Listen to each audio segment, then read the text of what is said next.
خیر میں ایک اور بات بیان کرنے لگا تھا کہ اس زمانے میں جب مسجدوں کے اندر انگریز کے کہنے سے غیر مقلدوں نے یہ شرارت پیدا کی کہ آپ لوگ فاتحہ نہیں پڑھتے امام کے پیچھے اور رفع دین نہیں کرتے اور آمین بالجہر نہیں کرتے، اس لیے آپ کی نماز سنت کے خلاف ہے یا ہوتی نہیں۔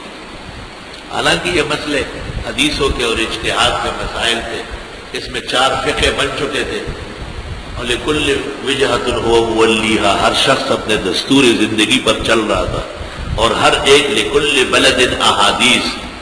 خود صحابہ سے منقول ہے کہ ہر شہر میں احادیث موجود ہے اور وہ ان کے مطابق عمل کرتے، جھگڑے کی کوئی ضرورت اس وقت نہیں آئی جب مسائل مرتب ہو گئے تھے۔ لیکن ہندوستان میں مسلمانوں کے اندر افراتفری پیدا کی گئی اور قسم قسم کی لڑائیاں ہونے لگی مسجدوں میں۔ جس طرح ایک مسجد کے اندر 2 پارٹیاں ہو گئی، ایک پارٹی نے کہا کہ آمین آہستہ ہی ٹھیک ہے، دوسری نے کہا نہیں زور سے کہنا پڑے گا، اور کیس عدالت میں چلا گیا۔ تو انگریزوں کا زمانہ تھا، اکثر ججز انگریز تھے، ایک آدھ ہندو تھا ایک آدھ سکھ تھا۔ بڑے کورٹ میں کیس چلا، انہوں نے علماء کو سمن جاری کیے، عدالت نوٹس جاری کر دی، حنفی علماء کو کہا کہ آپ آئے اور ثابت کریں کہ آمین بسر ہے، اور غیر مقلدوں کو کہا کہ تم آؤ اور ثابت کرو کہ آمین بالجہر۔ فریقین پیش ہوئے اور اپنے اپنے دلائل ریکارڈ کرائے،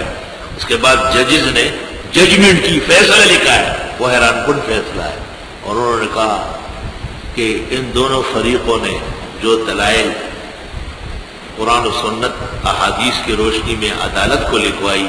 ان سے پتہ چلا کہ اسلام میں آمین بالجہر بھی ہے اور آمین بالسر بھی ہے، لیکن جھگڑا جہر و سر پر نہیں، ایک اور آمین پیدا کی جا رہی ہے، وہ ہے آمین بالشر، اور اس کا کوئی ثبوت اسلام میں نہیں۔ آمین بالشر، بھئی آمین بالجہر کیا ہے؟ امام نے پڑھا غیر المغضوب علیہم ولا الضالین، مقتدی نے کہا آمین یہ جہر ہے، آمین یہ جہر ہے، کیا فرق پڑ گیا اس؟ لیکن آپ کو پتہ ہے غیر مقلد کا آمین یہ بشر،